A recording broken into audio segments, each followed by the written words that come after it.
Dear friends, today we'll be starting off with a new module that is image enhancement in the frequency domain. So, if you see, this term enhancement is so important because two full modules in the syllabus, module 2 and module 3, have been devoted to enhancement. We already seen in the module 2 image enhancement in the spatial domain, and today we will see image enhancement in the frequency domain. The concepts remain the same, but way the implementation part is different. Here there in the earlier chapter or in the earlier module, we saw techniques wherein the techniques directly operated on the pixels. Here we will not operate directly on the pixels. We will be using the help of, we will take in the help of a tool called as the Fourier transform.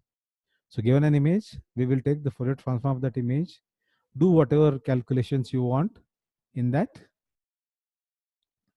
and then get back the original image by taking the inverse Fourier transform, right?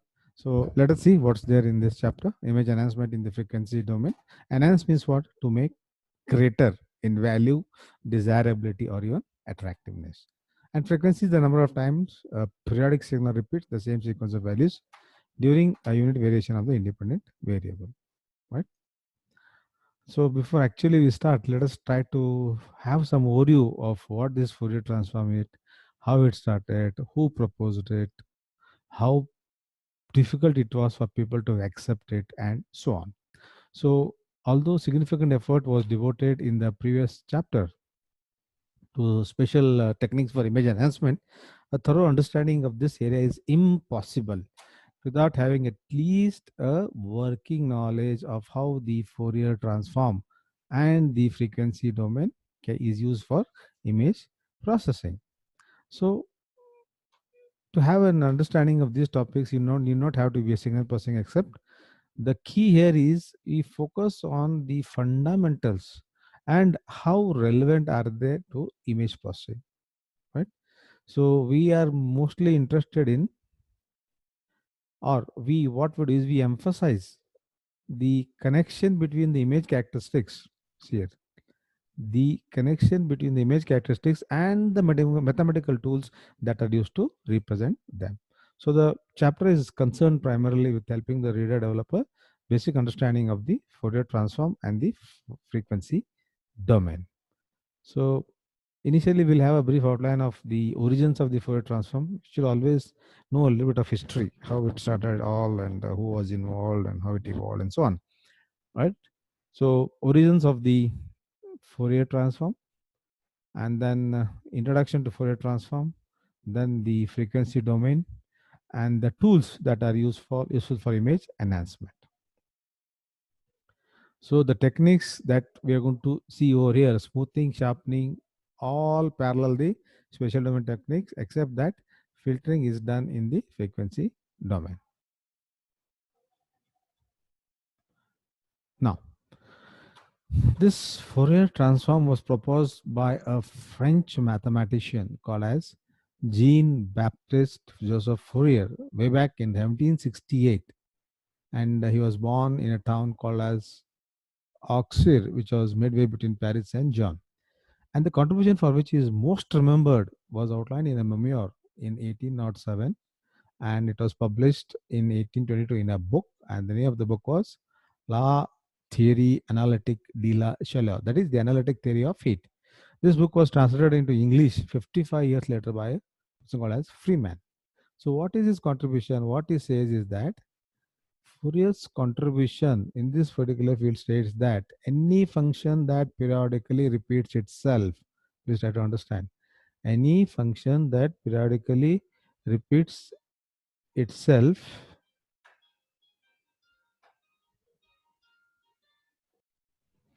so basically Fourier contribution in this particular field states that any function that periodically repeats itself can be expressed as the sum of sines and or cosines of different frequencies, each multiplied by a different coefficient. I repeat, any function that periodically repeats itself can be expressed as the sum of sines and or cosines of different frequencies, each multiplied by different coefficient, and this is called as a Fourier series. It does not matter how complicated the function is, but it as long as it is periodic and meets some mild mathematical conditions, it can be represented by a sum. Now, this is taken for granted, but when it first appeared, it was a revolutionary concept which took the mathematicians all over the world 100 years, a century, to adjust to that revolutionary concept, right? Similarly, even functions that are not periodic in nature, but whose area under the curve is finite, can also be expressed as integrals of sines and cosines multiplied by weighing functions. This is known as Fourier transform, and the utility of this is much more than the one that you had seen. So instead of this Fourier series, the utility of Fourier transform is much more. I repeat that even functions that are not periodic but whose area under the curve is finite, can be expressed as the integral of sines and or cosines multiplied by weighing function, and this is called as a Fourier transform, and its utility is even more greater than the Fourier series. But both representations share the important characteristic that a function, either it is expressed in a Fourier series or a Fourier transform, both can be reconstructed or recovered completely via inverse process without any loss of information. This is very important. So this will allow us to work in what you call as a Fourier domain and then come back to the original domain without losing any information. And initially the Fourier concept was used in the field of heat diffusion and so on. And then people came up with FFT, fast Fourier transform, which also revolutionized the field of signal processing. Now, since we'll be dealing only with function images of finite duration, the Fourier transform is the tool of interest for us.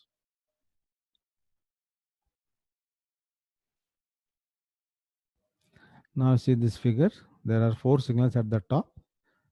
1, 2, 3, and 4. You add all of these 4, you get the signal like this. So the function at the bottom is the sum of the 4 functions above it. And Fourier's idea in 1807, who said that periodic functions can be represented as a weighted sum of sines and cosines, was met with skepticism. Now let us see the Fourier transform and the frequency domain. So in this section, we have got both 1D and 2D. We'll start off with 1D DFT, that is discrete Fourier transform, and then extend it to 2D. The focus here is mostly on a discrete formulation of the continuous transform and some of its properties. So let us see 1D DFT and its inverse. The Fourier transform f of u of a single variable continuous function f of x is given by. So this is the single variable continuous function and its Fourier transform. This is single variable continuous function. Its Fourier transform is given by f of u by this equation. F of u is equal to integral minus infinity to plus infinity f of x e raised to minus j 2 pi ux into dx, where j is root minus 1. So given f of u, we can find out f of x by means of what you call as IFT, inverse Fourier transform. So f of x is equal to integral minus infinity plus infinity f of u. See here, earlier in the forward Fourier transform, f of x was inside, now it comes outside. This was outside, it comes inside. F of u is equal to e raised to j 2 pi ux into du. Here minus was there, here minus is not there. So these two equations are known as the Fourier transform pair. So they emphasize what we had said earlier, that a function can be recovered from its transform. And similarly, this was for 1D, we'll now extend it to 2D. It was f of u, we'll have f of u, double integral minus infinity plus infinity, f of xy, e raised to minus j 2 pi ux plus by dx dy. And similarly, we have the inverse Fourier transform, f of x is equal to double integral minus infinity plus infinity f of uv is raised to j2 pi ux plus vy into du dv. Now we are interested in discrete functions. Why? Because images are discrete functions. We are not interested in the continuous functions. So we'll try to get a discrete version of the continuous function. So the Fourier transform of a discrete function f of x with where x varies from 0 to m minus 1 is given by, again, f of u is equal to 1 by m summation x varies from 0 to m minus 1 f of x e raised to minus j2 pi ux by m for u varying from 0 to m minus 1. So the discrete Fourier transform is the foundation work for most of the work, is the foundation for most of the work in this chapter. Similarly, given f of uv, we can get the original function back f of x. Summation u varies from 0 to m minus 1 f of u into e raised to j2 pi ux by m, x varies from 0 to m minus 1. And look at this multiplier m by 1. This can be either here or here, but not at both. And if you want it to be at both the location, then we have to use 1 by root m. Location is not important, right? Now let us see how this actually works, right? So here u varies from 0 to m minus 1. So initially u takes the value 0. So for each value of u, all the values of x are computed. Initially u is 0, x varies from 0 to m minus 1. U is 1, x varies from 0 to m minus 1. So each value of u will have all the values of f. This is how the Fourier transform is constructed or got. So in order to compute f of uv in the equation, we start by substituting u is equal to 0 in the exponential term and then summing all values of x. Substitute u is equal to 1 in the exponential and repeat the summation for all values of x.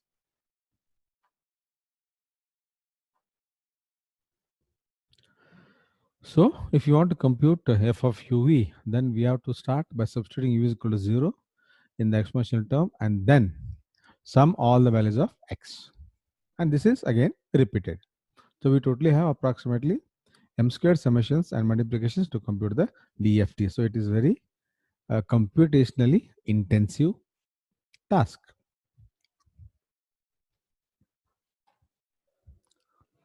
Next, another important property of the DFT is that unlike the continuous case, we need not be concerned about the existence of DFT because the DFT and its inverse always exist. Please remember this. The DFT and its inverse always exist. Next, some more mathematical equations. So the concept of the frequency domain mentioned numerous times in this chapter is again given, and in chapter 3 follows directly from the Euler's formula. I hope you all know Euler's formula. E raised to j theta is equal to cos theta plus j sine theta. Now substitute this in equation 5 and use the fact that cos of minus theta is equal to cos theta, which is equation 5. This is equation 5. Here in this, you have to substitute that Euler's formula. So e raised to j theta is equal to cos theta plus j sin theta. So if you substitute this, we get this. F of u is equal to 1 by m summation x varies from 0 to m minus 1 f of x cos 2 pi ux by m minus j sin 2 pi ux by m for u varying from 0 to m minus 1. That is, you see that each term of the Fourier transform is composed of all the values of f of x. And the value of f of x in turn are multiplied by sines and cosines of various frequency. The domain values of u over which the values of f of u range is called as the frequency domain. I repeat, the values of u over which the values of f of u range is called as the frequency domain, and u and v are called the frequency variables. X and y are called the image variables.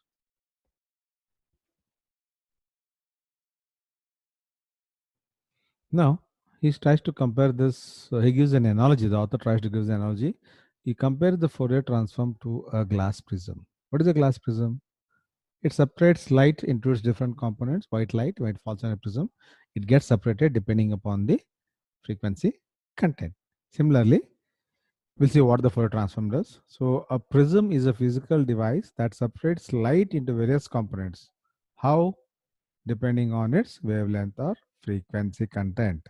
The Likewise, the Fourier transform can be viewed as a mathematical prism that separates a function into its various components.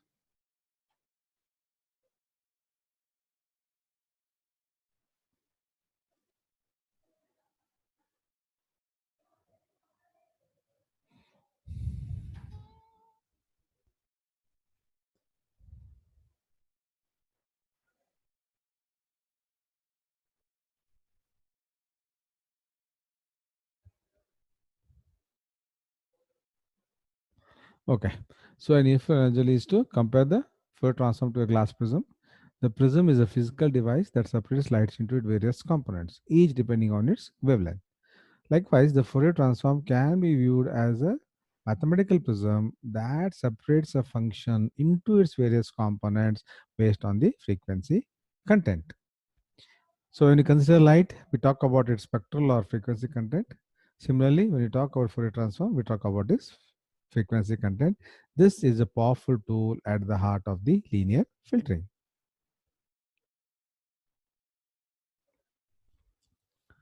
Now, in general, we see from equation 5 and 8 that the components of the Fourier transform are complex quantities, right? And as in the analysis of complex numbers, it is convenient to express f of u in polar coordinates.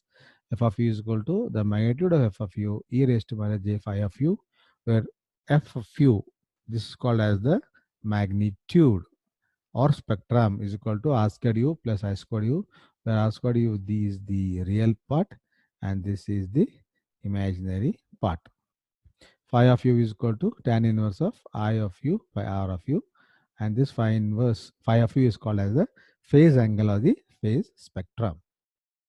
Similarly, we have another term called as the power spectrum, and this is given by p of u. It is nothing but the square of the magnitude or spectrum, which is given by r squared u plus I squared u, and sometimes it is also known as spectral density. Let's see an example before proceeding forward.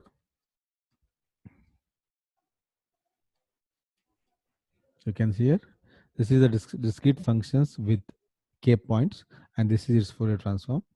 And now you increase its area, automatically the Fourier transform peaks.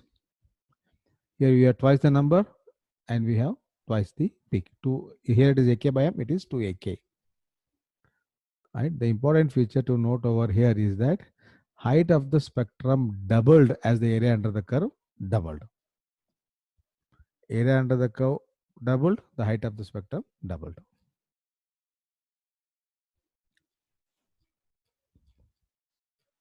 Now 2D DFT. Till now you have seen 1D DFT.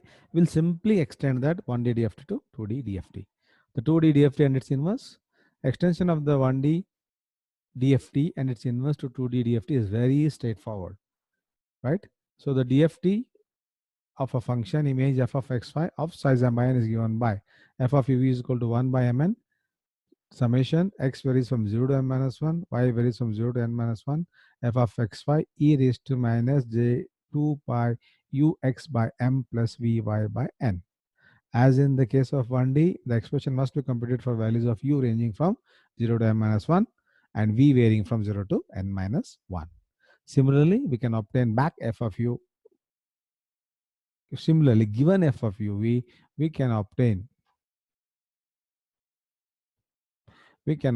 f of xy via the inverse Fourier transform, which is given by the expression f of xy is equal to summation, double summation. One summation varies from u is equal to 0 to n minus 1, another varies from v is equal to 0 to n minus 1, f of uv e raised to j 2 pi ux by m plus vy by n, for x varying from 0 to n minus 1 and y varying from 0 to n minus 1. So these two equations, 16 and 17, are known as the discrete Fourier transform pair. And these variables uv are the transform or the frequency variables, xy are the spatial or image variables, and as was the case for 1D, this multiplier 1 by mn can be either at in the forward process or in the reverse process, but not at both. And if you want it to be at both, you have to go for 1 by root mn. Similarly, what we have done for the 1D case, Fourier spectrum, phase angle, power spectrum. Fourier spectrum f of u is given by r squared of uv plus I squared of v, the whole thing raised to half. This is the Fourier spectrum. Phase angle phi of uv is equal to tan inverse I of uv by r of uv. And the power spectrum is the square of the magnitude spectrum. F of uv squared is given by r squared of uv plus I squared of uv, where again r and I are the real and the imaginary parts of f of uv. Now, here what they're doing is, one more concept, the input image f of xy is multiplied by the term minus 1 raised to x plus y, and then its Fourier transform is taken. We get f of u minus m by 2, v minus n by 2, right? Where tau of dot means the Fourier transform of the expected outcome of this equation. Tau of dot means the Fourier transform of this expression or the argument. Now, what is happening here is that when this equation states that the origin of the Fourier transform, so this is the equation, you multiply by this f of xy into minus 1 raised to x plus y, that is f of 0, 0 is located at this. That means the origin which was earlier located at f of 0, 0 is now located at u is equal to m by 2, v is equal to n by 2, that is a rectangle. In other words, multiplying f of xy by minus 1 raised to x plus y shifts the origin of f of uv to frequency coordinates m by n, m by 2, n by 2, which is the center of the rectangle, which you call as the frequency rectangle.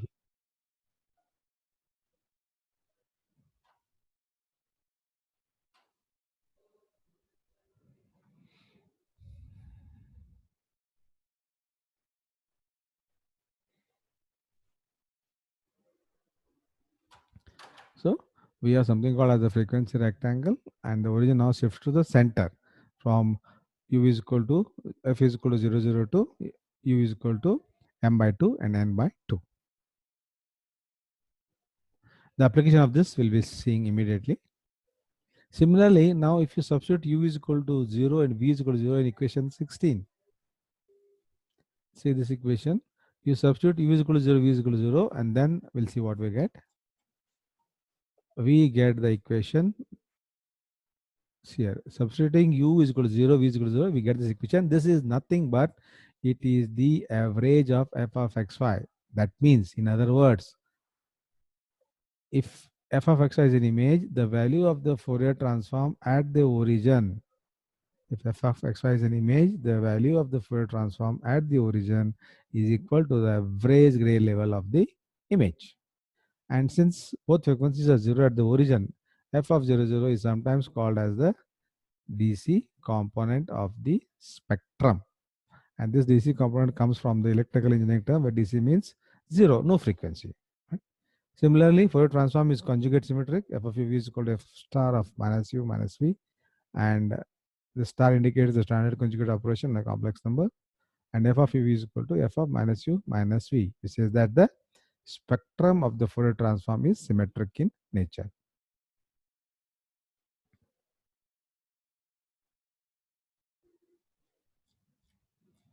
Now see an example.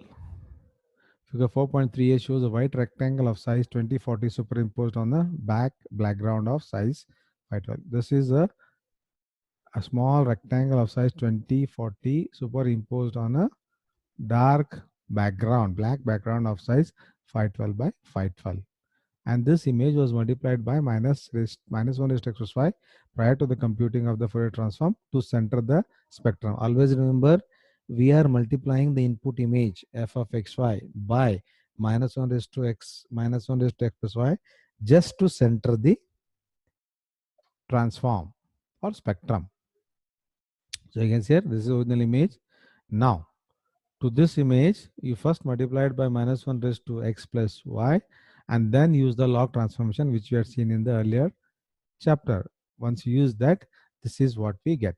Now see the difference in the wealth of information available. First you multiply it by minus 1 raised to x plus y, and then apply the log transformation. From this, we get this information.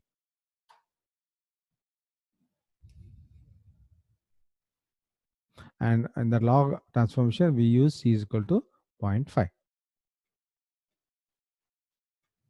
Okay, we'll stop here. The next class we'll be discussing about filtering in the frequency domain.